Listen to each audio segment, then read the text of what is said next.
হালকা হালকা হাওয়া দিচ্ছে, যার কারণে ফুল গাছগুলো নড়ছে। সুন্দর স্নিগ্ধ মনোরম পরিবেশ।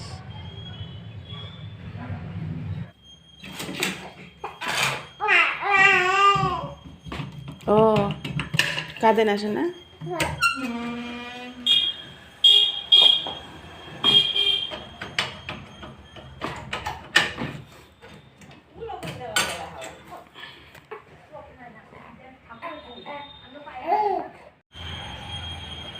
আজকেও সকাল সকাল রোদ উঠে গেছে, আর আজকে রোদের বেশ ভালোই তাপ আছে, কারণ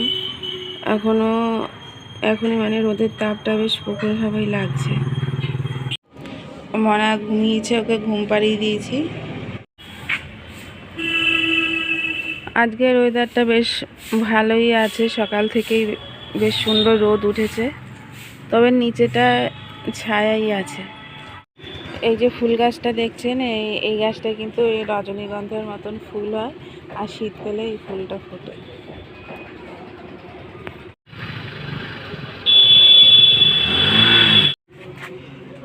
এই যে ফুলগুলো রজনীগন্ধা ফুলের মতন দেখতে হয়, তবে রজনীগন্ধা ফুল একদিন দুদিন গেলেই ঝরে পড়ে যায়, কিন্তু এই ফুলগুলো গাছ থেকে না ছিঁড়লে পরে কিন্তু একদিন দুদিন পর্যন্ত গাছে থেকে যায়, ঝরে পড়ে না। আমি কিন্তু এই ফুলের নাম জানি না, আপনারা যদি এই ফুলগুলো চিনে থাকেন বা আপনারা অনেকেই হয়তো জানেন এই ফুলের নাম কি, তো প্লিজ আমাকে কমেন্ট বক্সে একটু কমেন্ট করে জানিয়ে দেবেন যে এই ফুলের কি নাম। সুন্দর স্নিগ্ধ মনোরম পরিবেশ।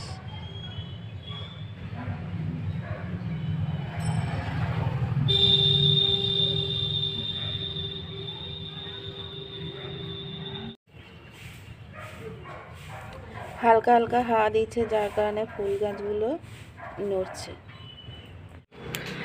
কাঁথাগুলো একটু ঠান্ডায় মানে একদমই ঠান্ডা হয়ে রয়েছে, ড্যাম ভাব হয়ে গেছে, স্যাঁতস্যাঁতে ভাব।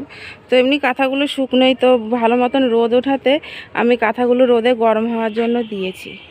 আর শুধু কাঁথা নয়, কিছু জামা প্যান্টগুলো একটু গার্ডারের দিকগুলো একটু ভেজা ভেজা ভাব রয়েছে, তাই এগুলোও রোদের মধ্যে আমি মেলে দিলাম। মানে বাচ্চাদেরকে যত মানে এই ঠান্ডার মধ্যে যত মানে গরম গরম জিনিস ব্যবহার করা যাবে, ততই ওদের শরীরটা ভালো থাকবে, কারণ ওয়েদার তো এমনিতেই ঠান্ডা, তার মধ্যে আবার শীতকাল। যদি ঠিক মতন ওদের দিকে যত্ন না হয়, তো নানান ধরনের অসুখ বিসুখ লেগেই থাকবে। রাধে রাধে বন্ধুরা, কেমন আছেন? আশা করি আপনারা সকলেই ভালো আছেন। তো গতকালকে আমি কোনো ব্লগ দিইনি, গতকালকে পরে আজকে আবার আমি ব্লগ দিচ্ছি। তো বন্ধুরা, আমি ঠিক মতন কিন্তু কথা বলতে পারি না, আর সুন্দর করে গুছিয়েও কথা বলতে পারি না। তো জানি না আপনাদের কাছে আমার ব্লগ কীরকম লাগে। তবে বন্ধুরা, যদি ভালো লাগে, যদি কমেন্ট করতে না পারেন, ছোট্ট একটা লাইক দিয়ে দেবেন, এবং ছোট্ট একটা লাইক দিয়ে আমাকে সাপোর্ট করবেন, আমার পাশে থাকবেন।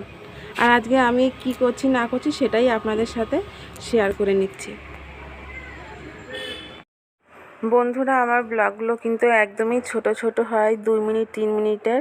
আর খুব মানে এমন ব্লগ আছে যেগুলো আমি 10 মিনিটের হয়, মানে বড় হয়, এরকম খুবই ওরকম ব্লগ আমি কম দিয়ে থাকি। বেশিরভাগই ব্লগগুলো আমার ছোট ছোট হয়। তাই বন্ধুরা, প্লিজ আপনাদের কাছে আমার অনুরোধ রইল, আপনারা আমার এই ব্লগগুলো দেখুন আর আমাকে সাপোর্ট করুন।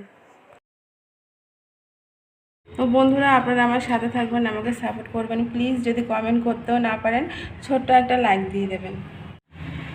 বন্ধুরা, কেমন আছো? আবার দুপুরে খাওয়া দাওয়ার পর তোমাদের সাথে আমি দেখা করছি। তো একটু দেখো, আমার সাজগোজ একটু অন্যরকম রয়েছে। ঠোঁটে লিপস্টিক যেগুলো লাগানো রয়েছে, এটার কারণ হচ্ছে আমি আজকে অনেক দিন পর কিছু শর্ট ভিডিও তুলেছি, তো সেই কারণে এরকম আমি সাজগোজ করেছি। এই দেখুন, এই শাড়িটা পরে আমি ছবি তুলেছি, ভিডিও করেছি, শর্ট ভিডিও। তো বন্ধুরা, আজকের মতো আমি আমার ব্লগটা আজকে এখানেই শেষ করছি। আবার নতুন আরেকটি ব্লগ নিয়ে আমি হাজির হব আপনাদের কাছে। তো বন্ধুরা, প্লিজ আমাকে সাপোর্ট করুন, আমার সাথে থাকুন, আমার শর্ট ভিডিওগুলোও দেখুন আর ব্লগগুলোও দেখুন, আর আমার চ্যানেলটি সাবস্ক্রাইব করুন আর আমার সাথে থাকুন। আর ভালো লাগলে ছোট্ট একটা লাইক দিয়ে দিন প্লিজ। টাটা, নমস্কার।